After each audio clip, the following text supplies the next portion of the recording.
Welcome onto the Troy University campus within the Troy Athletics Department. I'm Barry McKnight, joined by women's golf coach Randy Keck. We're sitting here visiting in January. Your season starts for your young ladies in less than a month. Update us. What's going on right now to get ready for the year? Well, it's hard to believe, first of all, that we're fixing to fire it up. But here we go, right?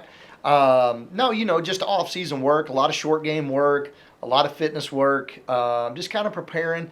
It's kind of daily with the weather. If the weather's really, really warm and nice, we're outdoors hitting a lot of balls. And the beautiful thing is our facility down there has a great indoor putting and chipping facility, and so we get a lot of work done regardless. But it depends a lot on the weather being outside. You and I were talking about this the other day, about Richard Shaughnessy, who's a legend around here, working with weight training and conditioning with your young ladies. What's all that entail? What's the emphasis there? Well, the beautiful thing about Coach Shaughnessy is he's done a lot of research. He's actually TPI certified, which is Titleist Performance Institute certified. Very golf specific. They pre-test them and post-test them with a lot of golf functions, a lot of golf movements. We find out where their weak areas are, try to make them stronger in those areas. Try to and then on the golf course, we try to play to those strengths and play away from our weaknesses, if you will. And Coach Shaughnessy's done an amazing job of getting the kids ready to play this spring. And I'm seeing a lot of we call it number jumping, as far as the speed of the driver swing, speed of the iron swing. We're really raising some numbers and hitting the ball out there a lot farther, which it's become a big hitter's game. Well, I wanted to ask you particularly about that because a lot of people watching remember a generation ago, maybe not even a generation ago, conditioning was not necessarily stressed in golf. You could look at the PGA Tour and maybe the LPGA Tour and see players out there that weren't necessarily worried about numbers jumping or identifying their physical weak spots. Right. How much does that really play into becoming a better golfer in your estimation? It's huge now. Like you said, 25 years ago, golfers were probably the most out of shape people. They were still pretty good athletes because most of them were pretty flexible. But as far as worrying about fitness and nutrition and proper amount of sleep, proper amount of hydration, it just wasn't talked about. And then along comes a dude named Tiger Woods, and everything changes. And and now on the women's side and the men's side, fitness and nutrition and water intake and sleep are, those are the four big components, and we preach it all the time.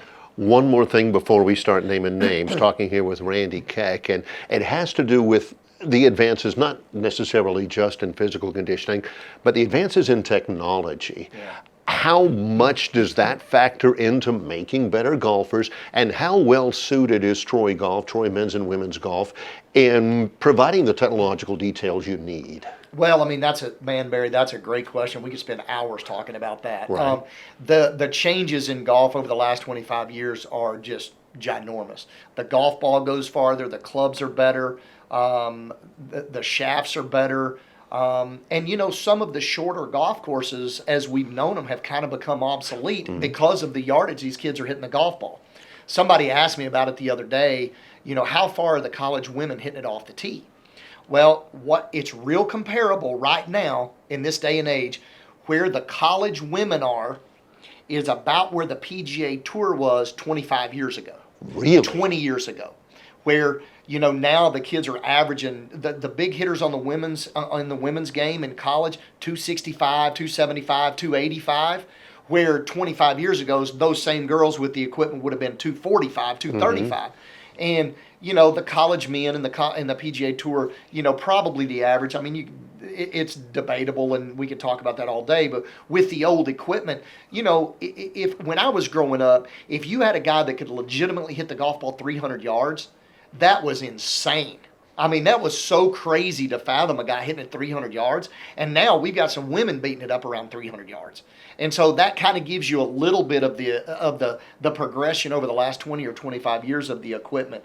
And I think a lot of it has to do with the equipment, but it does, going back to talking about Coach Shaughnessy and the fitness, it has a lot to do with that too. Now we're training for speed in the golf swing. We're learning how to use the ground force, how to propel more. I mean, how to generate more club head speed. The shafts are built to kick harder at the bottom of the golf swing and propel the golf ball farther. And I'm telling you, if you haven't seen the college women hit it in the last 10 years, it's something to see, because we've got some girls down there right now that can just hit it a mile. I mean, it's so much fun right now. Let's get up to speed with right now the fall schedule for your ladies. Who stood out? Who impressed you? Who gave you the sense that, boy, they're really about to make a move? This lineup is really strange in that aspect, Barry. We don't really have one or two just standout superstars. This lineup is very deep. It's very solid throughout. I mean, you look at names like Alyssa Mercado and Laura Fangmeyer. They were our best two players in the fall. But with that being said, this week we start our qualifying tomorrow to kind of lead up to the first event. And honestly, today, I couldn't tell you who's going to finish first, second, or third.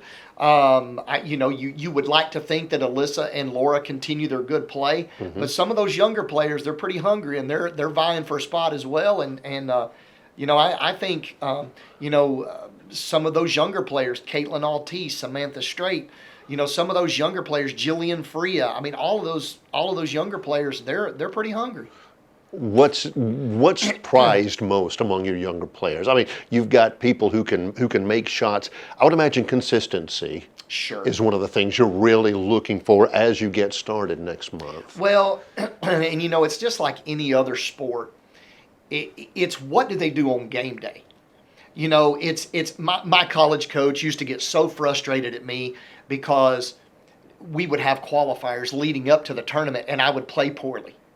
Sometimes so poorly that I would have a hard time making the lineup, but then we would go to the golf tournament and almost every time I would have a chance to win.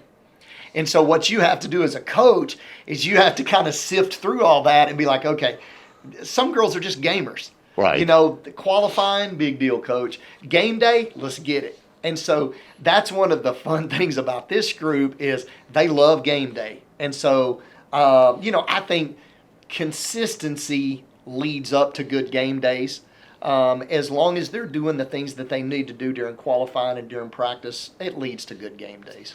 Your spring begins at the Robert Trent Jones Golf Trail site at Capitol Hill in Prattville. On February the 18th, it's the Alabama State Spring Invitational. It's good to be able to play closer to home.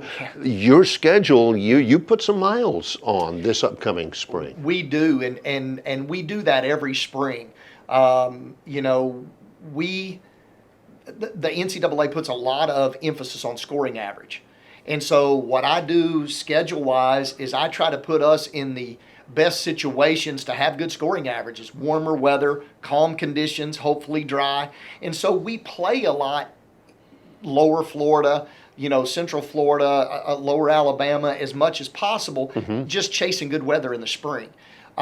This spring is a little bit different. We wanted to play closer to home a couple of times. Right. We've had a lot of people say, hey, we want to come watch you play. We'd love to see the girls play. So we scheduled that first one in Prattville. And then our second one, we play in Huntsville. And, we've got a couple of close where people can come and watch and see a good product. We are looking forward to it for sure. Women's golf head coach Randy Keck. Appreciate the time in the preview. You bet, Barry. Thanks for having me. Always great to visit with him. We enjoy every one of these that we get to do as we come to you from the Troy University Athletics Department here on the Troy University campus. For Coach Randy Keck, I'm Barry McKnight.